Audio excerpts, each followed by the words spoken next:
ॐ भूर्भुवः स्वः तत्सवितुर्वरेण्यं भर्गो देवस्य धीमहि धियो यो नः प्रचोदयात्। ओम शांति शांति शांति।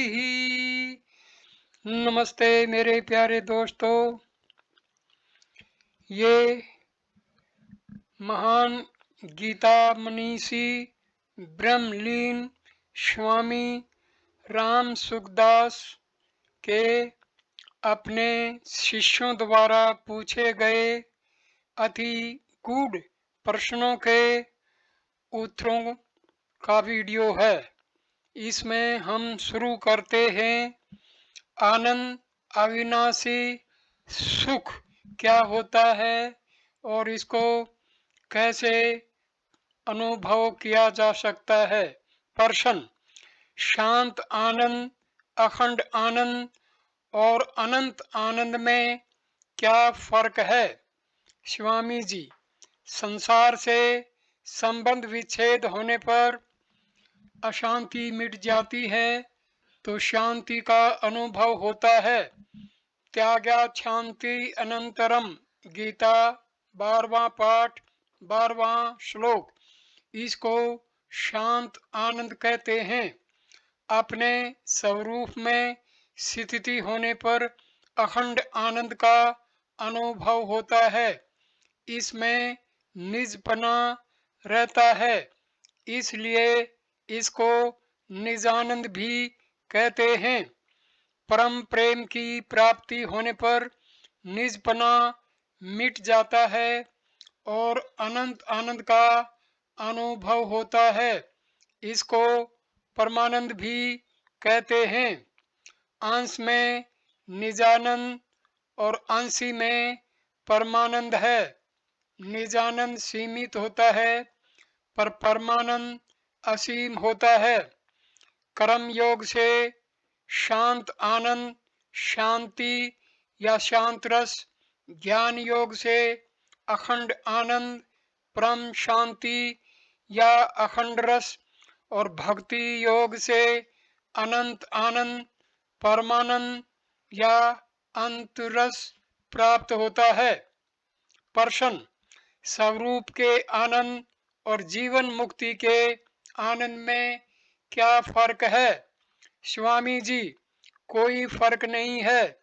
जीवन मुक्त होते ही स्वरूप के अखंड आनंद का अनुभव हो जाता है। प्रश्न: शांति, शांत आनंद और सात्विक सुख में क्या फर्क है? स्वामी जी, शांति जड़ता के त्याग से मिलती है। त्यागात् शांति अनंतरम, गीता 12वां पाठ 12वां श्लोक।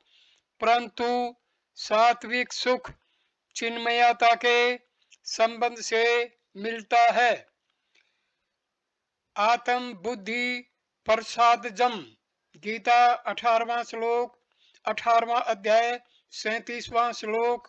कीर्तन में सात्विक सुख मिलता है। आरंभ में सात्विक सुख है, फिर शांत रस है। सात्विक सुख एक अंग है, शांत रस व्यापक है। सात्विक सुख में गुण है, शांत रस गुणातीत है। प्रश्न: सत और चित का जैसा अनुभव होता है वैसा आनंद का नहीं होता, क्या कारण है? स्वामी जी, सत्ता से कम चित और चित से कम आनंद है। सत्व गुण में आनंद विशेष होता है, तभी मनुष्य सुख संग से बंध जाता है। सुख संगेन बद्धाति, गीता 14वां पाठ 6ठा श्लोक। तमोगुण में सत्ता तो है पर चित्त, ज्ञान और आनंद नहीं है। सत्ता पर तमोगुण का जोर नहीं चलता। तमोगुण की प्रधानता से आनंद सहज सुख राशि का भान नहीं होता। भान न होने पर भी आनंद ज्यों का त्यों है। यदि अनुभव करना हो तो सत्य चित्त को पकड़ो, आनंद को मत पकड़ो। सत्य चित्त की खोज करो, आनंद की खोज करोगे तो नींद आ जाएगी। मनुष्य विषय भोगों के बिना जी सकता है, पर नींद के बिना नहीं जी सकता। नींद में संसार को भूलने से ही सुख होता है, फिर त्याग से कितना सुख होगा। आनंद की जरूरत आपको नहीं है, प्रत्युत आनंद आपकी गरज करेगा। ज्ञान होते ही आनंद स्वतः होता है। जैसे कोई नई बात सुनते ही सुख मिलता है, प्रसन्नता होती है। प्रश्न, क्या सुखासक्ति सर्वथा छूटने से पहले भी वह अक्षय सुख मिल सकता है, जिसमें कभी कोई कमी नहीं आती और जो कभी नष्ट नहीं होता? स्वामी जी, हाँ, सुखासक्ति सर्वथा नष्ट होने से पहले भी उसकी झलक मिल सकती है। सात्विक सुख का अनुभव होने पर साधक स्वतः निर्गुण सुख की तरफ चला जाता है। प्रश्न, आपने कहा कि पारमार्थिक सुख सांसारिक सुख की तरह संयोगजन्य नहीं है, तो क्या पारमार्थिक सुख कोई कमी नहीं रहने का सुख है? स्वामी जी, कमी न रहने का सुख तो मुक्ति में होता है, जिसमें मतभेद रहता है। आचार्यों में कोई कमी न रहने का सुख था, इसलिए उनमें मतभेद है, परंतु अनंत रस कमी न रहने के सुख से भी विलक्षण है। उसमें एक आकर्षण प्रेम का सुख है। मुक्ति में दुखों की निवृत्ति होती है, पर प्राप्ति नहीं होती। मुक्ति होने पर कोई बड़ा भारी आनंद हो जाएगा, ऐसी बात नहीं है। मुक्ति में संसार का दुख मिटता है और स्वयं है जैसा रहता है। प्रश्न, गीता में आया है, यम लब्धा चापरम लाभम मन्यते नाधिकम ततः। गीता 6 अध्याय 22वां श्लोक। यह कौन सा रस है? स्वामी जी, यह अखंड रस है। जो अखंड रस से ज्ञान मिलता है, वही ध्यान से भी मिलता है। प्रश्न, रस का अनुभव क्यों नहीं होता? स्वामी जी, रस की चाहना होने से ही रस का अनुभव नहीं हो रहा है। अतः न रस की चाहना करे, न ज्ञान की चाहना करे, न मुक्ति की चाहना करे, कोई चाहना करे ही नहीं। मुक्ति के लिए मुक्ति की चाहना नहीं करनी है, प्रत्युत संसार की चाहना मिटाने के लिए मुक्ति की चाहना करनी है। जैसे कांटा निकालने के लिए कांटे की जरूरत है। निषेध, संसार से संबंध विच्छेद करने पर विधि स्वतः आ जाएगी, उसकी चाहना करनी नहीं पड़ेगी। अतः चाहना मात्र का त्याग करना है। चाहना करते ही प्रकृति के साथ संबंध होगा। मुक्ति की चाहना करना मुक्ति से दूर होना है। अतः चाहना न करके चुप होना है।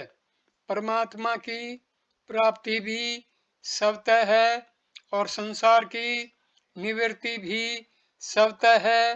अतः चुप हो जाओ। अब आस्तिकता और नास्तिकता विषय के ऊपर प्रश्नोत्तरी का वर्णन करेंगे। प्रश्न, स्वामी जी, आपने कहा कि अधूरी जानकारी को पूरा मान लेने से नास्तिकता आती है, कैसे? स्वामी जी, जितना जान लिया उसी को पूर्ण मान लेने से और जानने की इच्छा नहीं होगी, तथा शास्त्रों आदि से जो जानेगा उसको मानेगा नहीं कि यह सब गलत है। जो मैं जानता हूँ वही ठीक है। यही नास्तिकता का आना है। अभिमान भी अधूरी जानकारी में ही आता है।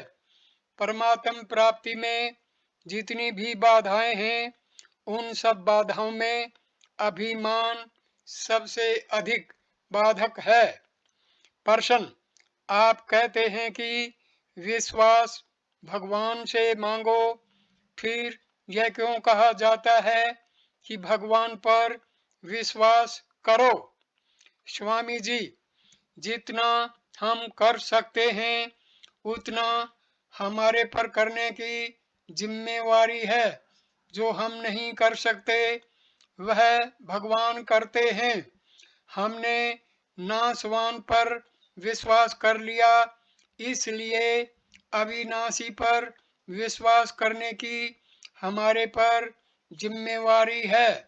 भगवान के सिवाय कुछ नहीं है, यह विश्वास फिर भगवान देते हैं।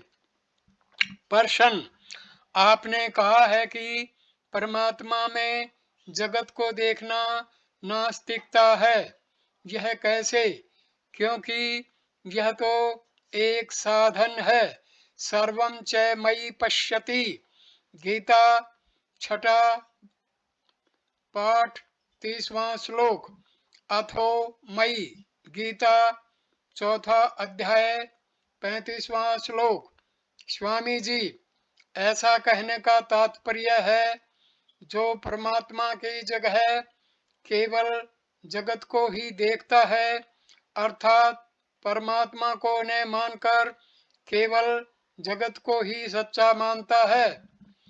जगदाहुर्नीश्वरम, गीता 16वां पाठ 8वां श्लोक। प्रश्न, आपने कहा कि नास्तिक भी यदि ईमानदार हो तो उसका भी उद्धार हो सकता है, तो नास्तिक में ईमानदारी क्या है? स्वामी जी, ईश्वर को देखूंगा तभी मानूंगा, यह उसकी ईमानदारी है। प्रश्न, बौद्ध तथा जैन दर्शन को नास्तिक क्यों कहा गया है? वे आत्मा को मानते हैं। आत्मा और परमात्मा की सत्ता तो एक ही है। स्वामी जी, जो ईश्वर का खंडन करके आत्मा का आग्रह रखते हैं, इस आग्रह के कारण ही बाधा है। आग्रह न हो तो सब ठीक है, कारण कि आग्रह से अहम रहता है, जिससे मतभेद पैदा होते हैं। अब अगला विषय उद्देश्य, इसके ऊपर प्रश्नोत्तरी का वर्णन करेंगे। प्रश्न, मनुष्य को अपने लक्ष्य की पहचान कैसे हो? स्वामी जी, मनुष्य या तो स्वयं विचार करके अपना लक्ष्य पहचाने या शास्त्र तथा संतों के वचनों पर विश्वास करके अपना लक्ष्य पहचाने। विचार करें कि हम चाहते क्या हैं। हम ऐसा पूर्ण सुख चाहते हैं जो सदा बना रहे। जैसे भूख लगती है तो इससे सिद्ध होता है कि ऐसी कोई वस्तु अवश्य है जिससे भूख मिटती है। ऐसे ही पूर्ण सुख की इच्छा होती है तो ऐसा सुख अवश्य है जिससे सदा के लिए सुख मिल जाता है। नाशवान सुख का त्याग करने से अविनाशी सुख की प्राप्ति हो जाती है।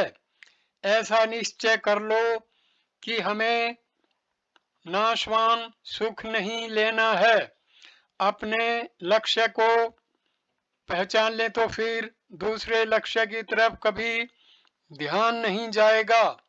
यदि दूसरी तरफ ध्यान जाता है तो लक्ष्य को पहचाना ही नहीं। प्रश्न, जीवन का उद्देश्य अपना कल्याण करना है, फिर तैत्तिरीय उपनिषद में पहले आचार्य देवो भव ने कहकर मातृदेवो भव क्यों कहा गया? स्वामी जी, पहला गुरु माँ है, माता में आदर भाव होगा तो आचार्य में स्वतः आदर भाव हो जाएगा, परंतु बालक माँ का उतना आदर नहीं करता, तभी मातृदेवो भव पहले कहा। अब अगला विषय है उपासना एवं अनुष्ठान और उसके ऊपर प्रश्नोत्तर। प्रश्न, आजकल मंत्रों की सिद्धि न होने में क्या कारण है?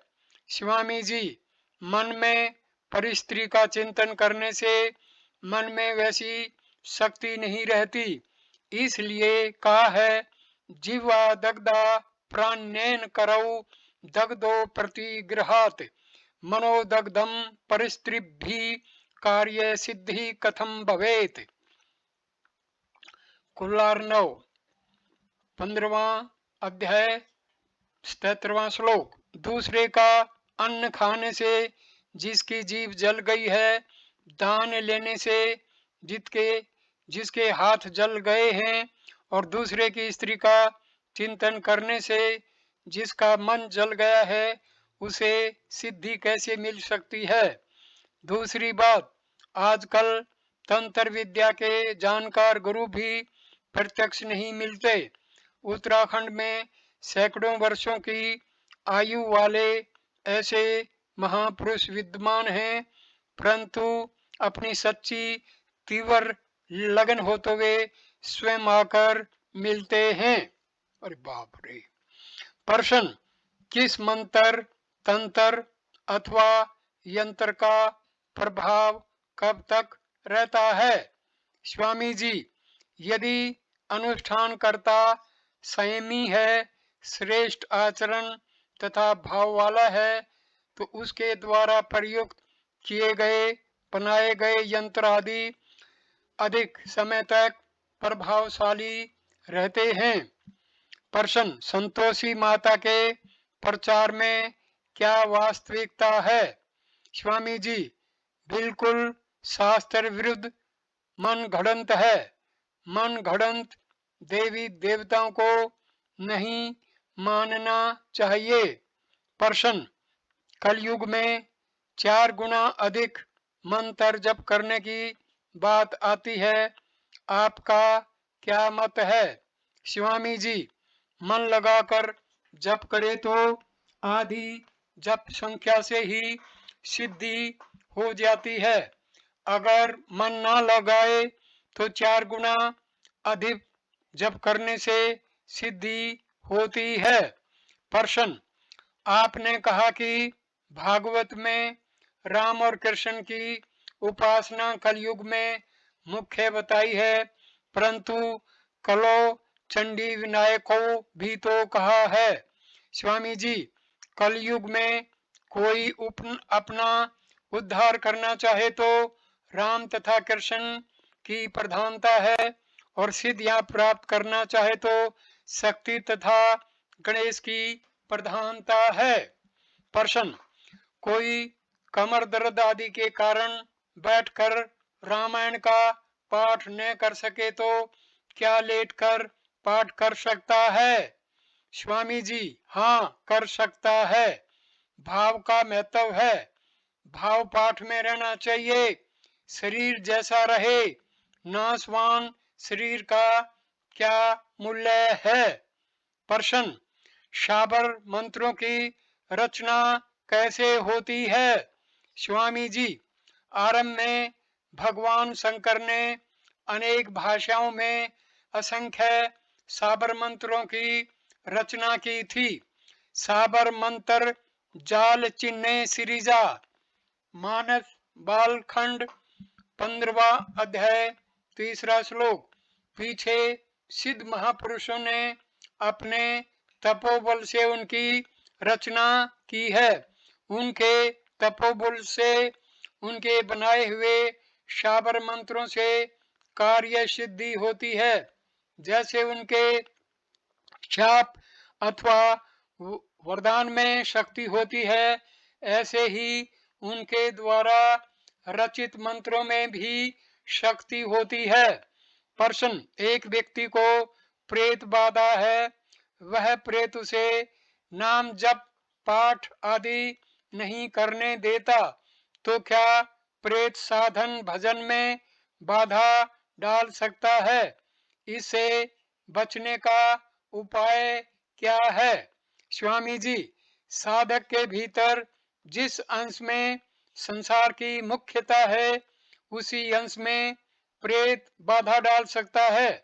जिस अंश में भगवान की मुख्यता है, उस अंश में वह बाधा नहीं डाल सकता।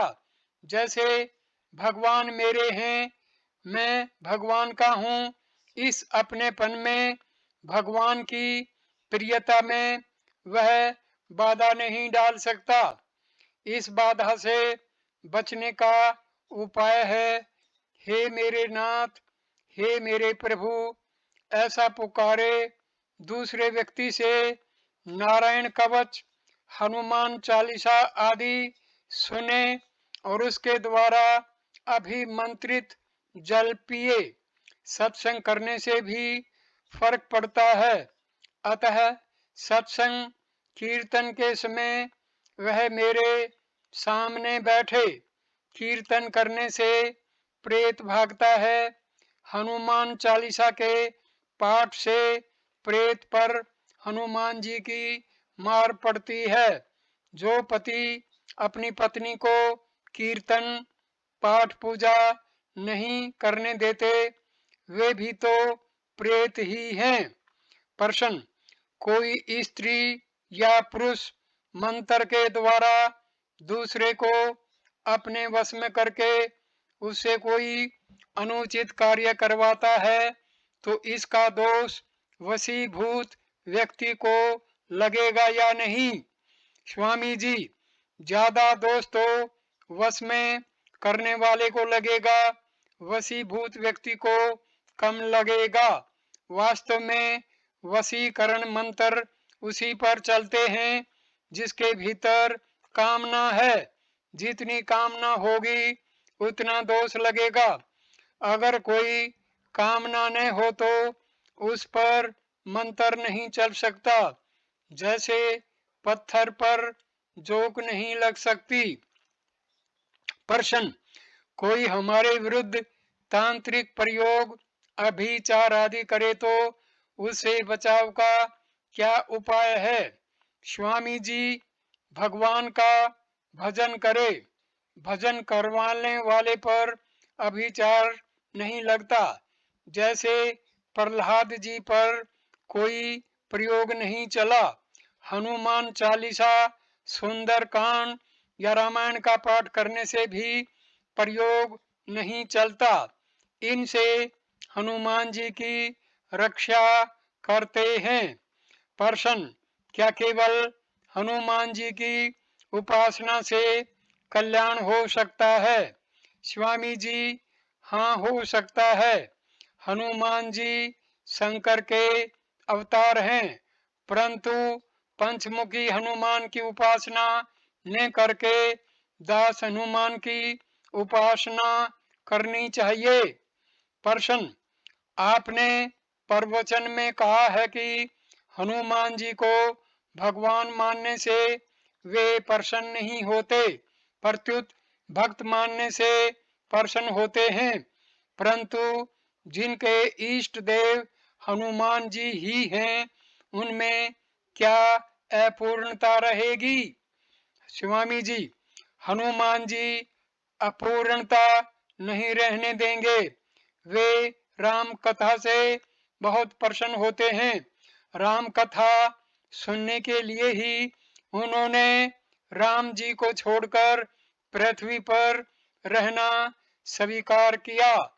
प्रश्न, हनुमान जी को उनका बल याद कराने के बाद फिर कब तक उन्हें अपना बल याद रहता है? स्वामी जी, जिस विषय में उन्हें बल याद कराया जाए उस विषय में याद रहता है। प्रश्न, एक सज्जन ने पूछा है कि तुलसीदास जी ने बजरंग बाण क्यों बनाया? स्वामी जी, तुलसीदास जी ने बजरंग बाण बनाया ही नहीं, वे ऐसी रचना कर सकते ही नहीं। कार्य सिद्धि के लिए अपने ईष्ट देव से प्रार्थना करना तो ठीक है, पर उन पर दबाव डालना, उनको शपथ या दुहाई देकर कार्य करने के लिए विवश करना, उनसे हट करना सर्वथा अनुचित है। उदाहरण के लिए बजरंग बाण में हनुमान जी पर ऐसा ही अनुचित दबाव डाला गया है, जैसे इन्हें मारूं तो ही शपथ राम की, सत्य होहु हरि शपथ पाई के, जनक सुता हरिदास कहावो, ताकि शपथ विलंब ना लावो, उठ उठ चलू तो ही राम दोहाई। इस तरह दबाव डालने से इष्ट देव प्रसन्न नहीं होते, उल्टे नाराज होते हैं, जिसका पता बाद में लगता है। इसलिए मैं बजरंग बाण के पाठ के लिए मना किया करता हूँ। प्रश्न, क्या स्त्री हनुमान चालीसा का पाठ कर सकती है?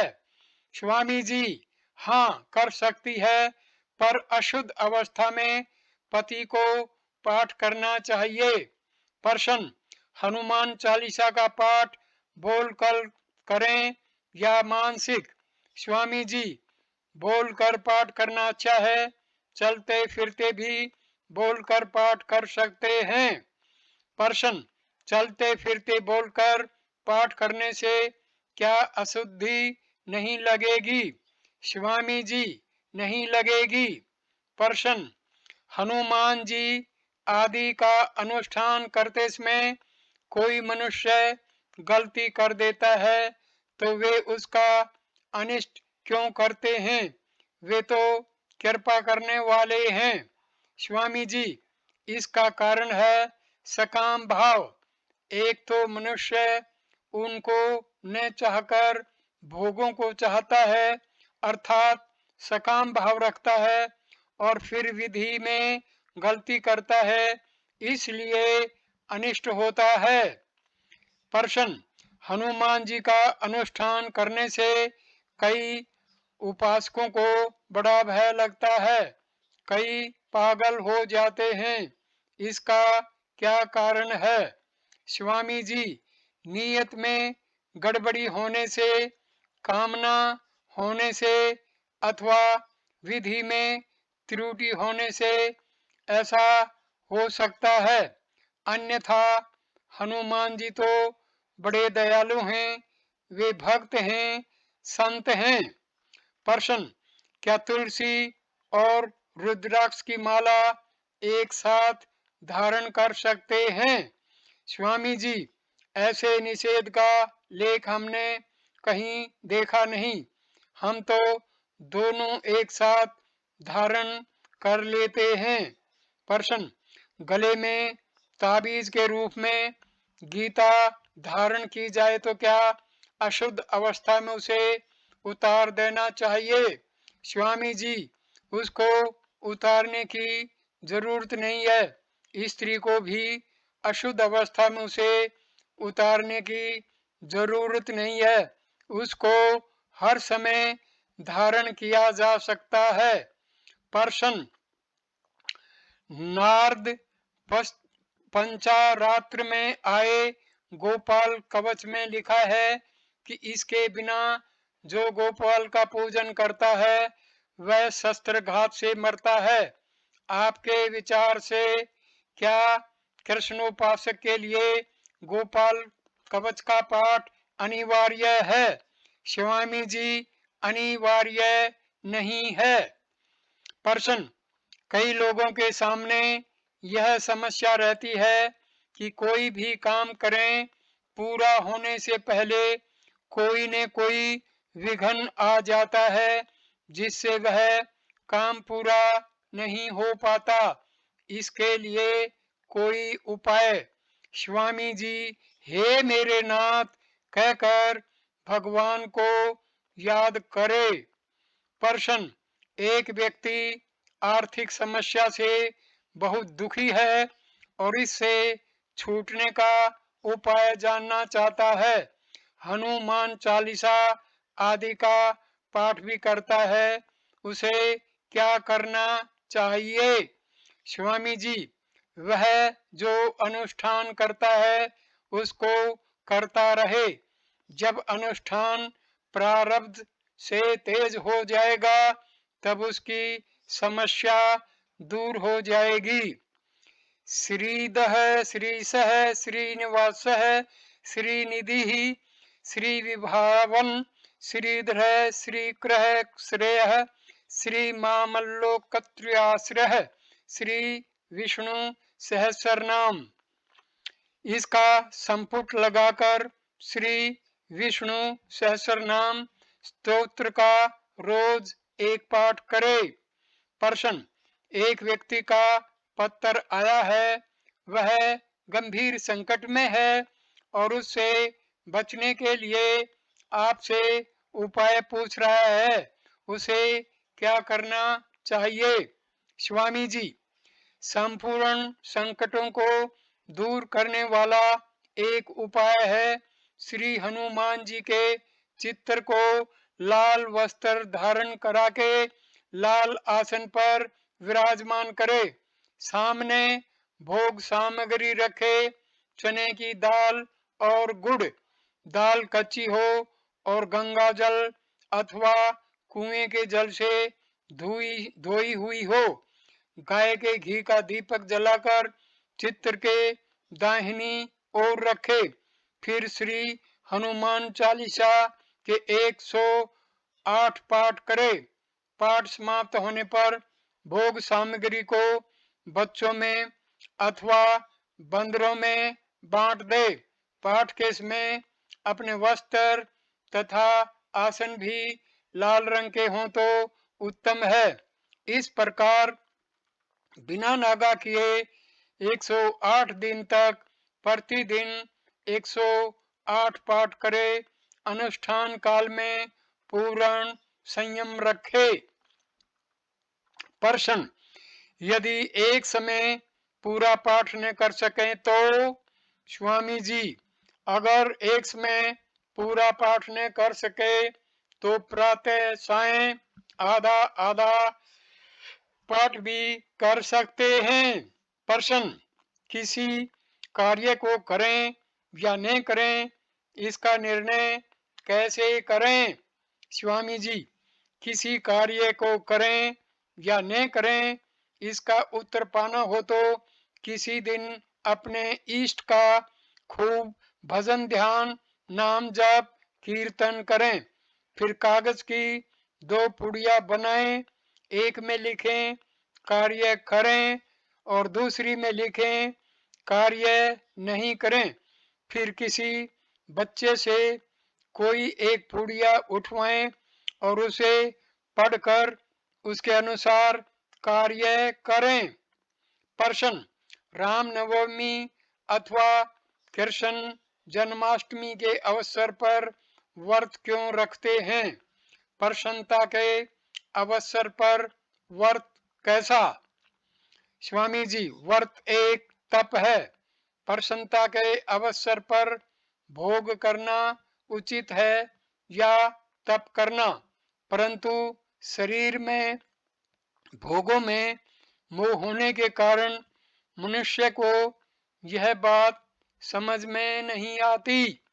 प्रश्न, एक सज्जन ने पूछा है कि मेरे पास राम दरबार की मूर्तियां हैं, उनमें से एक लक्ष्मण जी की मूर्ति खंडित हो गई है, क्या करना चाहिए? स्वामी जी, लक्ष्मण जी की मूर्ति को नदी या समुद्र में प्रवाहित कर दें और उसकी जगह दूसरी मूर्ति ले आएं। प्रश्न, स्त्री को शंकर का पूजन करना चाहिए या नहीं? स्वामी जी, स्त्री को शिवलिंग का पूजन तथा स्पर्श नहीं करना चाहिए। उसे शिव मूर्ति का पूजन करना चाहिए। प्रश्न, क्या टोने टोटके होते हैं? स्वामी जी, हाँ होते हैं। प्रश्न, उनका असर विफल करने के लिए क्या करना चाहिए? स्वामी जी, हनुमान चालीसा, सुंदरकांड आदि का पाठ करना चाहिए। प्रश्न, पूजा स्थल में अनेक देवी देवताओं की मूर्तियां या चित्र रखना उचित है क्या? स्वामी जी, रख सकते हैं, पर अपना इष्ट एक ही होना चाहिए। प्रश्न, आजकल सात्विक अनुष्ठान का उतना असर नहीं दिखता जितना तामस अनुष्ठान का, क्या कारण है? स्वामी जी, अभी भगवान ने कलयुग को राज्य दिया है। कलयुग तमस की वृद्धि में सहायक होता है। कलयुग को अधर्म का मित्र कहा गया है कलि नाम धर्म मित्रेण, श्रीमद्भागवत। प्रश्न, परंतु अन्य युगों में भी देखा जाता है कि असुर देवताओं पर भारी पड़ते हैं। स्वामी जी, प्रकृति की स्वाभाविक प्रवृत्ति तामस की तरफ है। सात्विक मनुष्यों में आध्यात्मिक बल होता है और तामस मनुष्यों में भौतिक बल। सात्विक मनुष्यों की आध्यात्मिक उन्नति होती है और तामस मनुष्यों की भौतिक उन्नति। भागवत में देखें तो राजाओं का चरित्र अधिक आया है। तपस्या आदि सकाम बातों का ही वर्णन ज्यादा आया है, निष्काम का बहुत कम। सदा से सकाम मनुष्य ही अधिक होते आए हैं, निष्काम भाव वाले बहुत कम हुए हैं। गीता में भी आया है, मनुष्याणाम सहस्रेषु कश्चित् दत्तति सिद्धये। गीता 7वां अध्याय 3रा मंत्र। हजारों मनुष्यों में कोई एक सिद्धि कल्याण के लिए यत्न करता है, इसलिए मनुष्य स्मृति में आया है, प्रवृत्ति रेशा भूतानाम निवर्तिस्तु महाफला। 5वां अध्याय 56वां श्लोक। प्रश्न, अनुष्ठान करते समय दीपक क्यों जलाते हैं? स्वामी जी, घी का दीपक जलाने से, गंगा जी के तट पर बैठकर जप करने से आवरण मोह का नाश होता है। श्रद्धालु को ज्यादा लाभ होता है। तर्क करने वालों का हृदय कठोर होता है। भाव तेज हो तो दीपक आदि की भी जरूरत नहीं। प्रश्न, जिस समय यहाँ प्रातः 5 बजे प्रार्थना होती है, उस समय अमेरिका के कुछ प्रांतों में दोपहर के लगभग 3:30 बजे होते हैं। ऐसी स्थिति में अमेरिका में रहने वाले व्यक्ति को प्रार्थना कितनी बजे करनी चाहिए? स्वामी जी, उसको दोपहर 3:30 बजे ही प्रार्थना करनी चाहिए, जिससे यहाँ प्रार्थना करने वालों के साथ उसकी एकता हो जाए। अगर वह प्रातः प्रार्थना करे तो भी कोई दोष नहीं है, केवल यह फर्क रहेगा कि सबके साथ एकता नहीं होगी। प्रश्न, बलि प्रथा के विषय में आपका क्या मत है? स्वामी जी, मैं इसके विरुद्ध हूँ। मूल में कामना है, जिसके कारण ऐसे पाप होते हैं। कामना के कारण ही मनुष्य तामस अनुष्ठान करता है। प्रश्न, मंत्र जप में दीक्षा की आवश्यकता है या नहीं? स्वामी जी, शिव, हनुमान आदि जिसमें साधक की रुचि हो अथवा जिनके मंत्र का वह जाप करता हो, उन्हीं को अपना गुरु मान लेना चाहिए। अगर उसकी दृष्टि में कोई भगवत प्राप्त महात्मा हो तो उनसे दीक्षा लेनी चाहिए। वास्तव में सांसारिक कामनाओं की सिद्धि के लिए दीक्षा की जरूरत है। भगवत प्राप्ति के लिए दीक्षा लेने की जरूरत नहीं है। प्रश्न, मंत्र जप पहले उसके दोष निवारण के लिए 10 संस्कार करने की जरूरत है या नहीं? स्वामी जी, मंत्र का संस्कार करने की जरूरत सांसारिक कामना पूर्ति के लिए है, भगवत प्राप्ति के लिए इसकी जरूरत नहीं। प्रश्न, अपने हाथ से लिखे स्तोत्र का पाठ करने का निषेध आता है, अतः ऐसी स्थिति में क्या करना चाहिए? स्वामी जी, किसी से लिखवा लेना चाहिए। कंठस्थ होने पर फिर पढ़ने की जरूरत नहीं।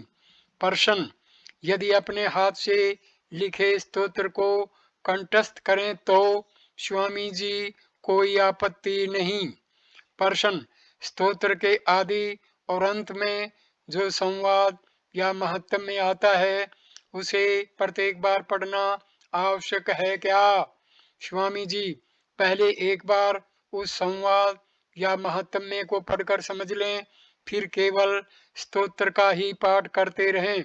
उसको प्रत्येक बार पढ़ने की जरूरत नहीं। प्रश्न, गम गणपते नमः के आदि में ओम लगाना चाहिए या नहीं? स्वामी जी, अगर यज्ञोपवीत जनेऊ धारण ने किया हो तो ओम लगाने की आवश्यकता नहीं है। जिसका श्रुतियों में अधिकार है उसी का ओमकार में अधिकार है। यहीं पर मैं इस अद्भुत वीडियो को विराम देता हूँ। अगला वीडियो हम शुरू करेंगे कल्याण मुक्ति के विषय से।